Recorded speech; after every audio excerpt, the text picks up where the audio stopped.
이재명 대통령은 오늘 오전 안와르 이브라힘 말레이시아 총리와 전화통화를 가졌습니다.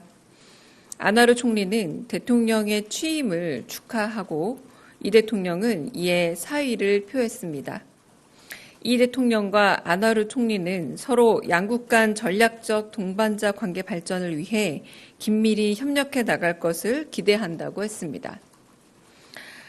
이 대통령은 올해 양국 수교 65주년을 축하하면서 반세기 이상 구축해온 신뢰와 우정을 바탕으로 안와르 총리와 협력하여 양국의 우호 협력 관계를 더욱 굳건히 발전시켜 나갈 것이라고 했습니다. 양 정상은 올해 한 말레이시아 자유무역협정 FTA 타결을 포함해서 무역, 투자, 인프라, 디지털 전환, 녹색 성장, 방산 등 다양한 분야에서 호혜적 실질 협력이 더욱 확대되도록 함께 노력해 나가기로 했습니다. 양 정상은 올해 아시안 의장국인 말레이시아와 아시아 태평양 경제협력체 APEC 의장국인 한국이 한 아세안 관계 발전은 물론 영내 및 글로벌 도전과제 대응을 위해 국제사회의 공조 강화에도 함께 기여해 나가고자 했습니다. 올해 아시안, 아세안, APEC 정상회의 등 다양한 계기에 활발히 교류하며 소통을 이어나가기로 했습니다. 이상입니다. 강효정 대변인입니다. 이재명 대통령 주재로 오늘 제27회 국무회의가 열렸습니다. 이 대통령은 모두 발언에서 정치적 상황이 바뀌어도 국민의 일을 대신하는 국무위원의 본질적 직무는 바뀐 적이 없다며 최선의 노력을 당부했습니다. 한편 내일이 6.25 전쟁 발발 75주년임을 주지하며 공동체를 지키는 안보는 아무리 강조해도 지나치지 않고 싸울 필요 없는 평화의 상태가 최상이며 안보와 경제의 밀접함이 이미 우리의 현실임을 강조했습니다. 대한민국을 지키기 위해 특별한 희생을 치른 분들에게 충분한 보상과 대우가 있는지 살필 것을 재차 당부하며 물가, 민생, 경제 안정 대책에서 취약계층에 대한 세심한 배려와 관심이 필요하며 공직자의 태도가 중요한 결과적 차이를 빚어냄을 강조했습니다. 오늘 회의에서는 대통령령안 24건, 일반 안건 1건 등을 심의 의결했고 지난 국무회의 시 수년되었던 6개 부처의 업무 보고가 마무리되었습니다. 심의 의결된 안건 중 일부 내용은 다음과 같습니다. 먼저 중동 사태에 따른 물가 안정 및 민생 회복 지원 필요성을 종합적으로 고려해 일부 유류세와 개별 소비세 인하 등 할당 관세를 연장하는 개별소비세법 시행령 개정안 등을 심의 의결했습니다. 그 외에도 노년층의 안정적인 소득 확보를 지원하기 위해 사망보험금의 유동화로 지급받는 연금 수령액에 대한 비과세 요건을 규정하는 소득세법 시행령 일부 개정련 안과 제주도 여행객의 편의를 제고하기 위해 주류 면세 범위의 병수 기준을 삭제한 제주특별자치도 여행객에 대한 면세점 특례 규정 일부 개정령안 등을 심의 의결했습니다. 이어 진행된 각 처와 위원회별 현안 보고에서 이재명 대통령은 지난 회의에서 지시했던 내용이 부처 차원에서 검토됐는지 꼼꼼하게 물으며 진행 상황을 점검했고 부처장들의 의견을 경청했습니다. 이어 단일 부처에 매이지 말고 부처 간 협의로 해결책을 찾되 조정이 되지 않으면 대통령에게 꼭 알려줄 것도 당부했습니다. 오늘 회의에서 이 대통령은 참가자들의 좌석이 매번 바뀌는 이유가 뭔지 물었고, 직제에 따른 자리 배치라 부재자로 인해 매번 바뀐다는 답변에 국민들 입장에서는 직제별 좌석이 별로 중요하지 않은데 늘 자기 명패 찾아 헤매지 않느냐며 농담을 건네기도 했습니다. 강유정 대변인입니다. 이재명 대통령이 오늘 차관급 인사를 단행했습니다. 먼저 국방부 차관은 이두희 전 육군 미사일 전략 사령부 사령관입니다. 제28보병 사단장, 국방부 정책기획관, 제1군단장, 미사일 전략 사령부 사령관 등 야전과 정책부서를 두루 거친 국방 전문가로서 온화한 리더십과 소통 능력을 겸비했습니다. 변화하는 전장 환경에 대응하고 한미동맹에 기반한 전방위적 억제 능력을 확보할 적임자입니다.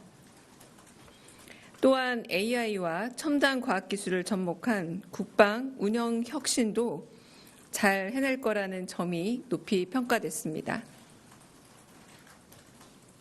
보건복지부 1차관은 이슬한 보건복지부 사회복지정책실장입니다.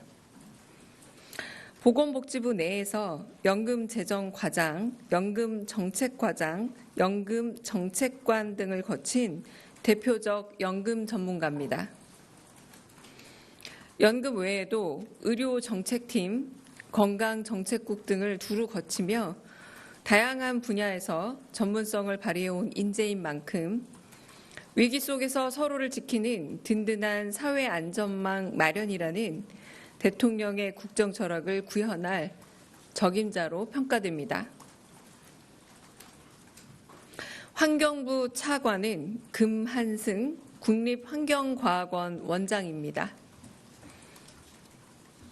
환경부에서 30여 년간 근무하면서 기후 탄소 정책실장, 탄중이 사무차장, 기후변화 정책관, 정책기획관 등을 두루 역임했습니다.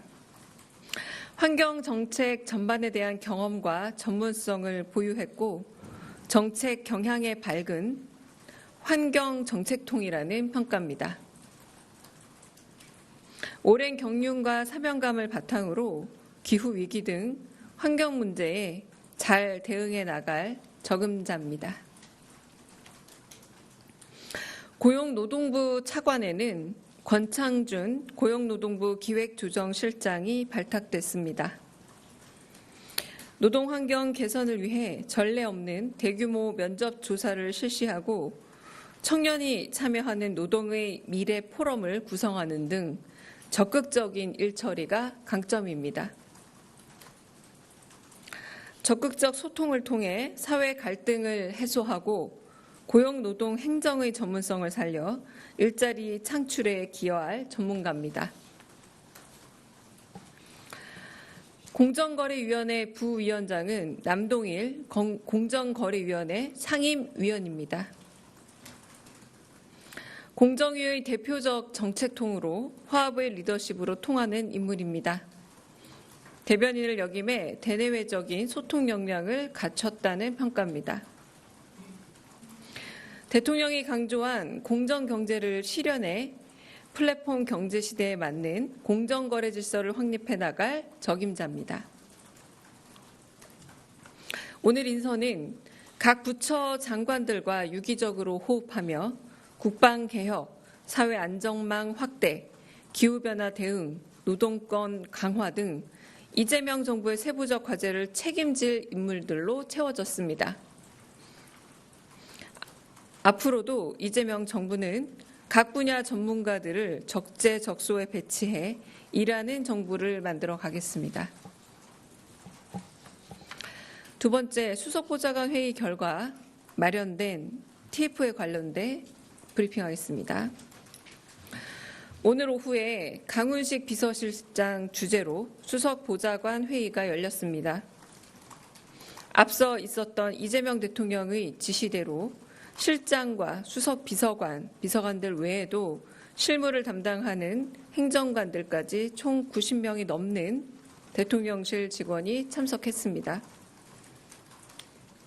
오늘 회의에서는 어제 이재명 대통령이 광주 타운홀 미팅에서 언급했던 광주 군공항 이전 TF 구성안이 보고됐습니다. 대통령실 차원의 TF를 구성한 건 광주 군공항 이전 문제에 대한 지자체 간 불신을 해소하고 빠른 집행력을 갖기 위해서입니다. 대통령실 TF에서는 앞으로 국방부와 국토부, 기재부, 광주시, 전남도, 무안군이 참여하는 육자 협의체의 구성과 주관 기관을 결정할 예정입니다. 필요한 경우 주민과 외부 전문가도 협의체에 포함될 수 있고 대통령실도 협의체에 참여하게 됩니다. 앞으로 TF에서는 군공항 이전 관련 비용을 추산하고 공항시설의 효율적인 배치와 국가 재정 지원, 소음 피해 분석 등 군공항 이전 방안에 대한 기관별 역할을 검토할 예정입니다. 이상입니다. 네, 질문 있으시면 질문 받겠습니다. 네. 네, 서울신문의 박기석입니다. 네. 광주 군공항 이전 TF의 그 좌장이라고 해야 될까요? 그 리더는 누구인지 좀 궁금합니다. 지금 국토비서관실이 간사를 맡고 있고요. 국방비서관실과 자치발전비서관실, 갈등조정비서관실로 구성이 되어 있습니다. 근데 향후에 이런 비슷한 TF들이 만들어질 확률이 좀 있기 때문에 좀 장기적인 이 TF 전체를 총괄하는 건 조금 의논을 거쳐야 한다고 알고 있습니다. 현재 요 군공항 이전 관련 TF는 이렇게 마련되어 있습니다. 네. 앞에 마이크 좀 전달해 주세요. 네. OBS 최현성인데요. 비슷한 TF가 만들어질 거라는 건 이런 갈등 사안들에 대해서 대통령님께서 앞으로도 계속 좀 개입을 하시면서 조정력을 하시겠다는 의도이신지 여쭙고 싶습니다. 네, 일단은 개입이라기보다 개입이란 용어는 적절치 않은 듯합니다. 꼭 그 중앙 정부가 힘을 좀 더 보탠다거나 대통령실이 굳이 갈등 조정에 들어갈 필요가 없는 문제는 가지 않아도 되겠죠. 그러나 꼭 필요한 부분, 가령 10여 년이 넘도록 지금 이 문제처럼 좀 복합적인 문제가 관련되어 있을 때에는 아마 어제처럼 타운홀 미팅 형식 같은 것들이 계속이 되고 거기서 직접적으로 민원을 청취한 다음 그래서 사회적 갈등 구조에 있어서 해결에 대통령실의 도움이 필요하다고 생각이 하면 만들어질 확률이 있다라는 거고요. 이거는 어디가 만들어질 예정이다라기보다 그런 경우 타운홀 미팅도 계속될 확률이 있고 그렇다면 만들어질 가능성도 있다 정도의 가능성으로 보시면 맞을 듯합니다. 네. 네. 네, 한국경제TV 전범진입니다. 지금까지 몇 차례 차관 인사가 이루어졌는데 사실 보통 이제 과거의 정권들의 사례를 보면은 장관 인사가 임명이 되고 그 이후에 차관 인사가 따라오는 사례가 좀 있지 않았습니까? 그래서 지금 후보자로 뭐 모든 부처는 아니지만 오늘 지명되신 분들 중에서도 이제 장관 후보자가 있는 부처들이 있는데 그 후보자들과 교감이 있었는지 그리고 뭐 아직 후보자이기 때문에 없었을 수 있지만 그렇다면은 이제 좀 그 장관들이 직접 인사권을 행사해서 좀 정책을 추진하는 수월성 측면에서 좀 어려움이 따를 수 있다라는 그런 우려에 대해서는 대통령실은 어떤 입장인지 궁금합니다. 일단은 첫 번째 질문에 대해서는 인사에 관한 하는 이재명 정부의 원칙이 있겠죠. 그리고 그런 방면에서 실질적인 장관 인사들과 그리고 이제 차관 인사들 검증이 거치고 난 이후에 지금 발표하고 있다고 말씀드릴 수 있겠습니다. 두 번째 질문은 제가 약간 이해하기가 좀 어려운데요. 뭐 장관 지명 후보자들과 교감이 있었냐는 얘기라고 이해하면 되겠습니까?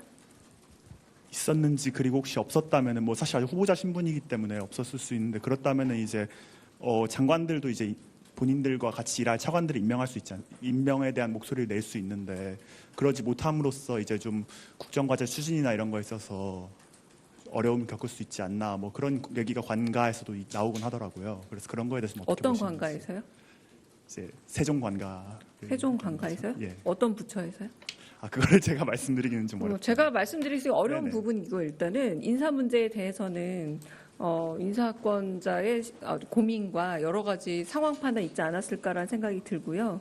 장관은 제가 알기로 아직 후보자로 알고 있습니다. 내정자고 인사청문회도 거쳐야 하는 걸로 알고 있기 때문에 그 부분에 대해서는 제 판단에는 확인해 볼 여지도 별로 없을 것 같긴 한데 한번 확인은 해보겠습니다. 네, 저 매체가 어디신지 좀 네. 안녕하세요. 오마이뉴스 이경태 기자입니다. 어제 국정기획위에서 부동산 대책과 관련해서 단기적 대책 같은 경우에는 대통령실과 정부 그리고 국회가 해야 될 것이다라고 했거든요. 여기 관련해서 대통령실에서 부동산 대책 관련해서 좀 논의를 하고 있는 단위가 있는지 아니면은 대통령께 보고가 올라간 것들이 있는지 좀 궁금합니다. 네, 그건 좀 더 확인이 필요한 상황이라고 알고 있고요. 네, 확인이 된 이후에 말씀드리겠고 아마 뭐 확인이 된 이후도 뭐 관련된 그런 부처에서 혹은 관련된 처에서 먼저 브리핑이나 뭐 말이 있지 않을까 싶습니다. 현재로서는 좀 확인해 볼 사항으로 판단됩니다. 네. 네. 저 뉴스원의 한재준 기자인데요. 그 대통령께서 저번 수보 회의에서 이제 뭐 환율이나 유가 문제 언급하시면서 좀 대책 세워달라고 좀 제시도 하셨는데 오늘 회의에서도 좀 후속 조치에 대한 뭐 좀 논의가 있었을지 궁금하고요. 그리고 이제 뭐 그 경제 문제가 좀 시급한데 저희 지금 어떻게 보면은 경제 컨트롤 타워 격인 뭐 부총리 인선이 아직 안 됐는데 뭐 이번 주 안에 좀 낼 수 있을지 그것도 좀 답변 부탁드리겠습니다. 네, 첫 번째 말씀 같은 경우는 그 당시에 이제 중동 우리가 사태라고 부를 만한 좀 격변의 사건들이 있었던 시절로 기억이 나서 그래서 그 문제와 관련해서 혹시나 있을 유가 변동과 그리고 전체적인 환율의 변이에 대해서 추적하고 보고하라라는 말씀으로 이해가 됐고 그렇게 말씀을 하셨습니다. 근데 그 부분에 대해서 약간 잠정적으로 위험이 좀 해소된 상태가 좀 되지 않았습니까? 그렇지만 장기적으로 봤을 때 경제적인 변동 사항에 있어서의 국제 변화에 대해서는 추적하겠지만 아까 말씀하신 것처럼 당장 오늘 보고가 필요한 사안은 아닌 걸로 조금 정리가 된 듯합니다.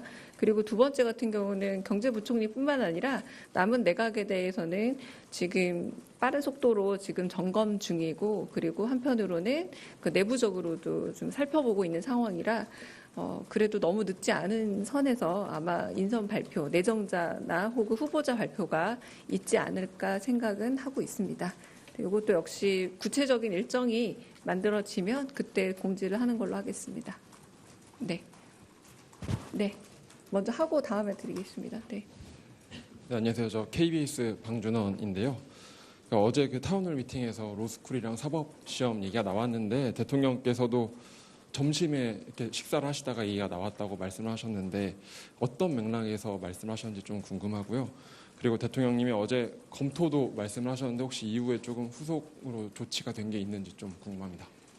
어제 이제 워낙 이동 동선이 길었잖아요. 소록도 갔다가 거기서 다시 이제 광주 오고 하는 꽤 만만치 않은 여정에서 이제 저희가 도시락 먹었습니다. 사실은 도시락 먹으면서 좀 이런저런 얘기들 편하게 주고받던 상황에서 그 요즘에는 판사나 검사가 되는 길이 오히려 이제 로스쿨이 더 많은 문호를 개방하고 많은 다양한 계층의 다양한 사람들이 과거처럼 시험을 본다기보다 아주 어렸을 때부터 좀 일테면 계층적 장벽에 갇혀서 여러모로 좀 다양한 계층이 접근이 어려워진 게 아닌가라는 걱정이 있다라고 그걸 대통령께서 먼저 말씀하신 게 아니라 얘기를 하는 와중에 저도 누가 먼저 했는지 기억은 안 나고요. 좀 얘기가 주제가 흘러갔습니다. 점심 먹으면서 막 회의를 한 건 아니었거든요. 근데 거기에 참석했던 전하 정책실장이나 모두 좀 그런 측면이 있는 것 같다. 듣기로는 뭐 로펌에 들어가고 할 때도 상당히 좀 여러 가지로 현실적 제약들이 있는 모양이다. 이런 얘기들을 이제 서로 들은 정보 차원에서 약간의 이야기를 주고받았고 마침 어제 타운홀 미팅에서 사법제도 부활에 대한 민원이 있었잖아요. 그래서 그 말이 아마 그 점심때 나눈 이야기를 환기를 하게끔 해드린 것 같습니다. 근데 그 부분에 대해서 어제 또 대통령께서 하신 말씀이 있죠. 이런 거는 제도적이고 정책적인 부분이기 때문에 바로 어떤 변화를 말하는 건 쉽지가 않다. 그러나 그런 부분에 있어서 조금 그 음서제 같은 영향이 있는 것은 아닌가 좀 걱정은 된다라고 말씀을 하셨기 때문에 방금 말씀하신 것처럼 즉시 검토가 이루어질 사항으로 파악하진 않았고요. 하지만 그런 부분에 있어서 좀 아쉬움은 있다 정도의 의견을 밝힌 것은 맞다고 할 수 있을 것 같습니다. 네, 마지막 질문. 여기 질문 네. 먼저 받고 하겠습니다. 네. 안녕하십니까. 뉴스웍스 이한익입니다. 어제 타운홀 미팅에서 대통령께서 전국적으로 지역주택조합 문제가 심각하다고 하시면서 대통령실 차원에서 실태조사를 지시했다고 하셨는데 어떻게 진행되고 있고 어떤 조치가 이루어지고 있는 건지 궁금합니다. 네, 그 문제는 사실상 대선 후보 시절에서 경청 투어를 할 때도 어딜 가나 꼭 한 분씩 그 문제들에 대한 좀 토로가 있었습니다. 어느 지역에 가나 한두 분씩 꼭 그렇게 계약서를 들고 와서 지금 여러 이제 분양에 있어서의 문제가 있다라는 걸 좀 파악하신 상태였기 때문에 지금 전수조사 내지는 그런 부분에 대해서 정책실장에게 지시한 상황이고요. 그건 제가 말씀드렸다시피 전수조사 및 여러 가지 상황들이 필요하기 때문에 바로 결과가 나오긴 조금 시간이 걸리지 않을까 싶지만 전수조사 착수했다라는 것만 말씀드리겠습니다. 네, 여기 네. 네, 안녕하세요. 조선비즈 이슬기입니다. 어제 대통령께서 그 타운홀 미팅에서 군공항 부지 판매 차익 예상치를 이제 물으셨는데 지자체 간에 답하는 수치도 달랐고 또 최근 수치는 아예 안 나와서 대통령께서 좀 이러니 불신이 생기죠라고 좀 강조하셨던 걸로 기억합니다. 그래서 앞으로 TF에서 요 구체적인 조사도 실시하고 그 수치 같은 거를 언론의 브리핑 통해서 좀 알려주실 계획이신지도 여쭙고 싶습니다. 나중에 브리핑 통해서 알려줄지에 대해서는 지금 말씀드리기 어렵지만 말씀드린 것처럼 어제 이제 8천억과 1조 사이 2천억 정도의 차이도 있었고 그리고 소음 피해 같은 경우는 조사 시점이 꽤 과거였기 때문에 다시 한번 한다라는 측면이 있어서 그런 부분에서 저희가 TF 구성에 다양하게 국토도 들어가고 국방도 들어가고 갈등 조정도 들어갔고 그리고 육자협의체 안에도 국토부, 기재부, 광주시, 전남도, 무안군이 다 들어간 겁니다. 그래서 그런 부분에 대한 합리적인 결과치를 얻기 위해서 다시 한번 수치도 점검할 예정이라고 저도 알고 있고요. 그 결과에 대해서는 아마 정확히 예고를 하긴 어려우나 그래도 뭐 브리핑 같은 것들이 있을 수 있지 않을까 싶긴 합니다. 네, 마지막 질문으로 제가 네.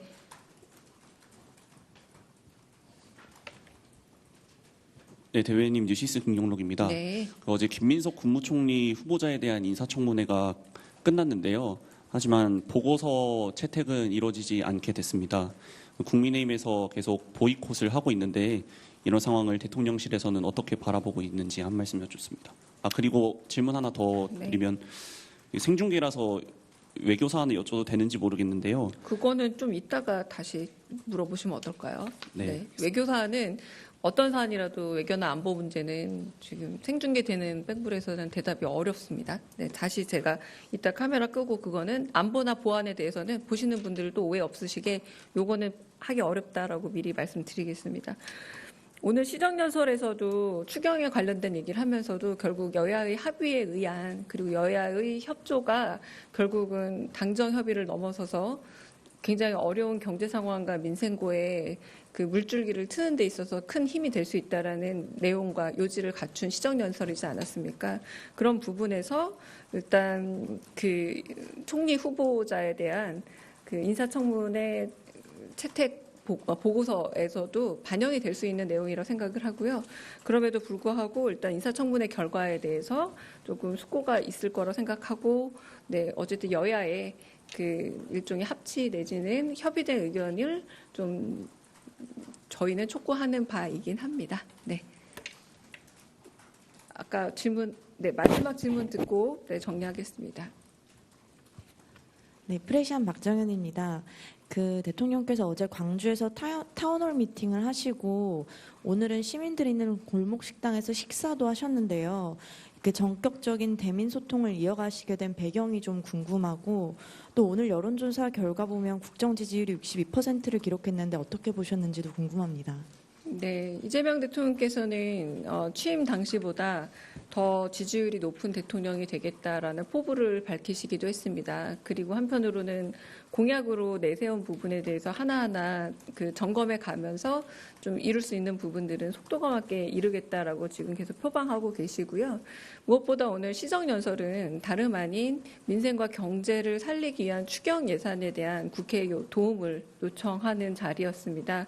근데 무엇보다 이 추경을 통해서 결국 활성화되는 것은 소비력이 높은, 그러니까 받은 지원금을 대부분 소비에 쓸 수밖에 없는 시민들, 평범한 서민들이 훨씬 더 혜택을 보고 그로 인해서 경제 활성화의 마중물이 될 수 있다는 의미고요. 이재명 대통령과 김혜경 여사는 행사장 앞에서 귀빈들을 한 분 한 분 직접 맞으며 예우를 다했습니다. 손님들은 이재명 대통령과 악수를 나누며 가벼운 환담과 인사를 건넸고 대통령 당선 전에 만났던 일화를 짤막하게 나누기도 했습니다. 한복 차림의 김혜경 여사는 허리를 깊이 숙여 정중한 인사로 영접했습니다. 이 대통령은 모두 발언에서 오늘 이 자리는 도전과 응전의 현대사가 애국이란 이름 아래 한데 모인 뜻깊은 자리라면서 현대사의 고비마다 기꺼이 청춘을 바친 여러분과 가족들이 있어 우리 국민들이 편안하게 살아갈 수 있다고 깊은 감사를 전했습니다. 이어 참석하신 분들 중 주요 인사를 일일이 호명하며 국가를 대신해 감사를 전한다고 언급했습니다. 이 대통령은 안타깝게도 우리 현대사는 희생을 치른 분들께 지나치게 소홀했다면서 국가와 국민들의 더 나은 삶과 안전, 생명을 위해 희생하신 분들께 각별한 관심과 보상, 예우에 필요한 조치를 해나가려 한다고 강조했습니다. 대한민국 6.25 참전 유공자회 손희원 회장은 사각지대를 해소하고 지원을 강화하겠다고 해주셔서 참전 용사와 유가족들이 큰 위로와 희망을 느꼈다면서 6.25 정신이 후손들에게 전해질 수 있게 회원 자격을 유족까지 확대하고 남겨진 배우자들도 적극적으로 지원해달라 당부했습니다. 광복회 이종찬 회장은 이재명 대통령의 취임 일성으로 국민 통합을 언급한 걸 환기하면서 갈등의 늪에서 나와 국민 통합의 다리를 건널 때 가장 확실하게 필요한 게 바로 보훈이라면서 호국 정신, 독립 정신, 민주주의 정신을 앙양할 보훈 비서관을 대통령실에 신설해 달라 요청했습니다. 4.19 민주혁명회 이사인 이해학 목사는 안중근 열사와 6.25 참전 용사들의 유해 발굴을 더 적극적으로 펼쳐달라고 당부했고, 상위 군인 대상 국제 스포츠 대회인 2025년 인빅터스 게임에서 휠체어 컬링 부분 금메달을 딴 김영민 선수는 군 복무 중 부상을 입고 한동안 방황했지만 인빅터스 대회에 참가해 삶의 희망을 되찾았다면서 2029년 인빅터스 게임 대회를 대전시가 유치할 수 있게 정부도 힘을 보태달라고 건의했습니다. 오늘 행사는 국방부 군악대대 성악병들이 독립군가, 전우야 잘 자라, 월남에서 돌아온 김상사, 일어나 등을 열창하며 보훈의 역사를 노래로 돌아봤고 이 대통령 내외와 참석자들의 기념사진 촬영으로 마무리됐습니다. 이상입니다. 이건 별개의 질문인데 오늘 저녁에 그 언론사 사장님들하고 그리고 대통령 만찬이 있으신 걸로 알고 있는데 어떻게 자리가 좀 마련됐고 그거는 네, 어떤 분들 참석하시고 어떤 성격인지 좀 말씀 부탁드리겠습니다. 일단은 지금 공개되니까 제가 말씀드리지만 사실 여부를 확인하기도 어렵고요. 사실이라고 해도 비공개입니다. 비공개인 걸 아시는데 말씀하시면 이거 여기 계신 언론사분들 다 알고 계시지 않나요? 저만 아는 게 아니라. 비공개 행사고 있었다고 할지언정, 네, 저도 지금 그거는 확인하기 어려운 사항입니다. 네, 그래서 만약에 있다고 할지언정 그건 비공개 행사인데 비공개 행사를 이렇게 지금 생중계되는데 노출하시면 안 됩니다. 그 기자분들 다 아시는 거라 생각하고 서로 그 정도는 약속이 돼서 질의응답 하셔야 된다고 생각을 하고요.